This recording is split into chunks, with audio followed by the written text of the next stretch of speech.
All right. Good evening, everybody, and I'll call the meeting to order. Um, Let's see, we got Jen, Kathy. I haven't heard from Joe, so I think he might not be coming. I think he's still out west. Okay, we have a transfer request from the school committee. Todd, you want to take us through that?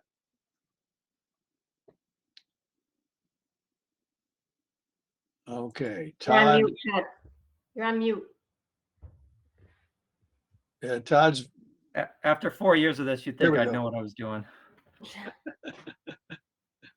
So the school department is requesting a transfer of $36,245.03 to cover the remainder of an unanticipated dramatic increase in special ed transportation costs. Several questions were sent to me today. First question was regarding not mentioning it to the Finance Committee until July 2nd. We learned of the extent of the shortfall in March. I emailed the Finance Committee chair on April 17th to let the chair know that we would likely need a reserve transfer. I had about a ballpark number, kind of where we are, was my estimate in April. But we were waiting to see how everything would play out. Does that answer what you need for the first question? Bob? I guess so, yeah. The I second, wasn't aware that you'd let us know back in April, which given the circumstances, probably would be considered timely. Yeah, I don't recall, was there a specific number given at that point? I can look back to that email.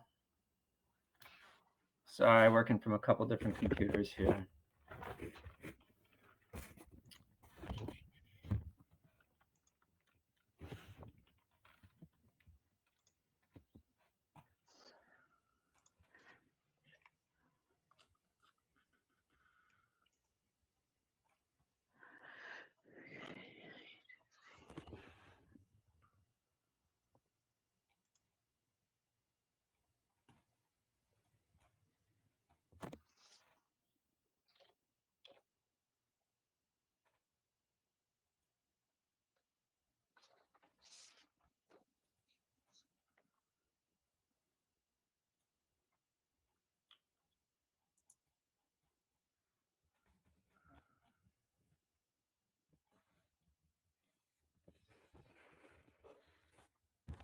In the April email, I didn't give a number. Okay, Um, that was the one. You'd mentioned the 16,400 and some odd dollar one, Correct. and you mentioned that there was going to be a shortfall, but I don't think there was an estimate given. No, not at that point. I had given Chris Martin an estimate at about that time. Okay, thank you. The cause of the shortfall, we had a number of changes to special ed transportation from that started after the budget was approved. Increase in number of students riding. Vanpool is the contractor that we use, so contracting with Vanpool for in-district and out-of-district. There were a number of students who were placed in foster care that required transportation. And then we had a number of students who are homeless designation. That is, the statute is McKinney-Vento. So if you hear that, that's referring to our homeless students and the transportation that's required for them. We have students coming from other communities. They're originally Granby residents, but because of a homeless situation, they're now outside of district and require transportation. We also, because of increased needs, have to pay for more monitors on these vans. So it is not just a driver, it's a driver and a monitor in many cases. So for in kind of round numbers, for every student who is on using van pool transportation, it's $22,000 to $25,000 per year per student now. It's gone up dramatically. And so, as I said, these were changes beyond the original estimate that was done for our budget, voted on in June of 2023.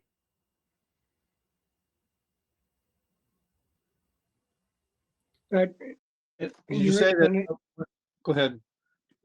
in your explanation, you said when we were talking about the homeless, where are they being transported from? You know, in other That words, depends on, it depends on their placement. We don't have any control of where the students are placed. And so we have students, say, coming from a variety of other communities. when you say coming from them, but coming to the Granby schools or going to schools in their own district, another district? They are Granby resident. They were Granby students designated as Granby residents being brought back to Granby from wherever their shelter location is. Yeah. So we are not, these aren't students who are from other communities being brought to Granby. They were our students already. And they're being educated here in town, Correct. as distinct from transporting them, we'll say from Holyoke to someplace in, I don't know, Worcester, where they were doing their their IEP. Right. It's, as I said, they were a student who lived in Granby and for whatever circumstances became a homeless, and they had already been our students. And because of the shelter situation and their placement needs, they were placed outside of Granby. Are these, when you mentioned that students become homeless, is it their families become homeless, or is it a case where the student, him or herself? It can becomes be a homeless? variety of things. Like, for example, this was a few years ago, and I'm certainly not going to use any names of any former students. But we had a former student. They didn't require transportation. Their custodial parent passed away, and by McKinney-Vento, that designates them as homeless. I see. And so that person was residing with someone else in the community. They stayed in Granby, lived in Granby, but they were deemed homeless because of their custodial parent died. So there's a lot of factors that come into this legislation that could have a student designated.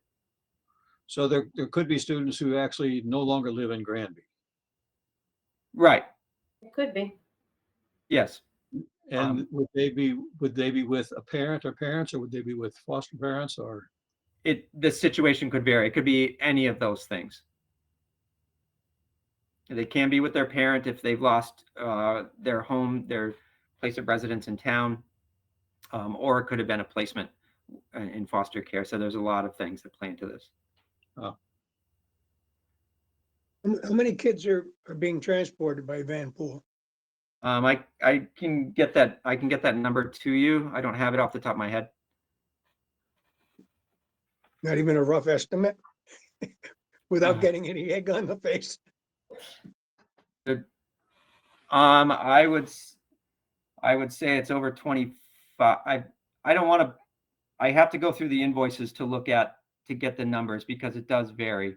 And I don't want to throw something out there and have it be a misrepresentation of it. Is the number roughly the same as a year ago? No, I can get a comparison for you. I know we're in the meeting tonight, and I apologize. That's all right. That's all right. We hadn't specifically, I mean, this just came up, so hadn't known at all about this. Okay. Next question was about extraordinary relief. Extraordinary relief, I identified that as a possible funding source for a large portion of the debt. It is a component of the state circuit breaker program for special education. And circuit breaker, to simplify it, is if it any cost above $50,000 for a special education student, the district can receive 75% reimbursement on that dollar amount above 50,000. Extraordinary relief means that we have gone 125% over what we spent the previous year in special education. So because of a dramatic increase in cost, the state has a formula for giving districts aid because of those sharp increases within that fiscal year.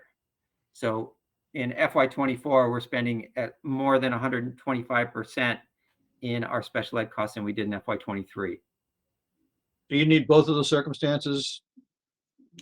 That that you're at least 125% more than what you were the previous year, plus the amount for the student is over $50,000.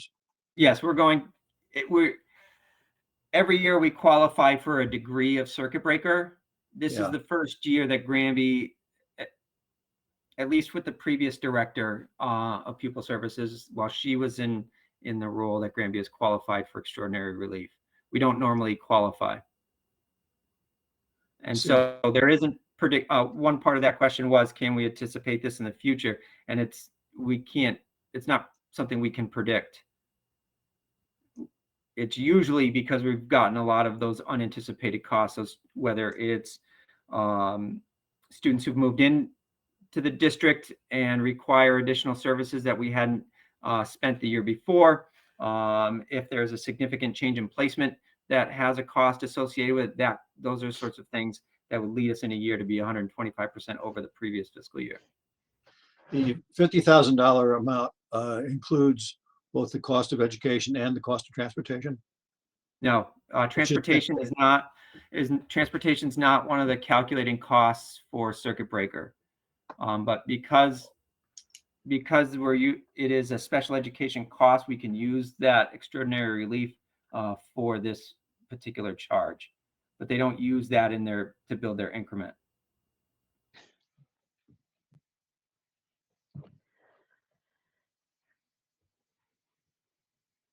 Okay. Any questions from anybody about that?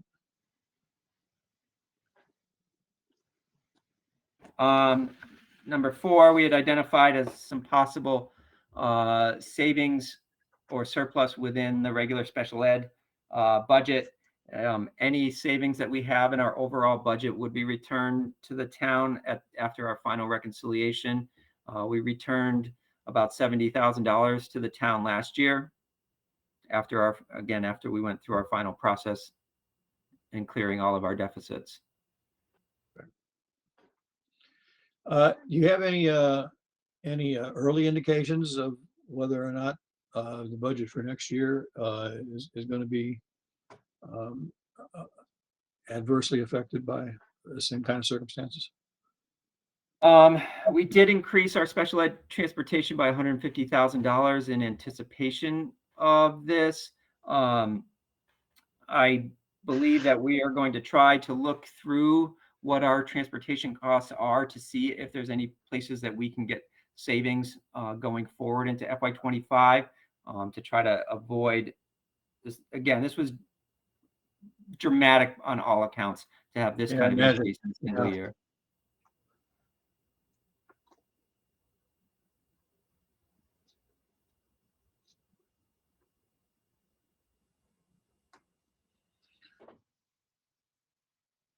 Okay. Anybody have any other questions?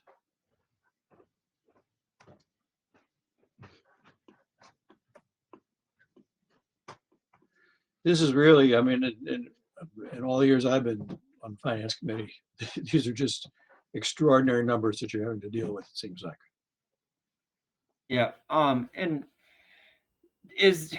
maybe this is a conversation for another time. Is this something, as we, if we're noticing it in March or something, that becomes part of a special town meeting versus a transfer request? I think, that might be a conversation for us, at another time, so that we can be better prepared, to close out.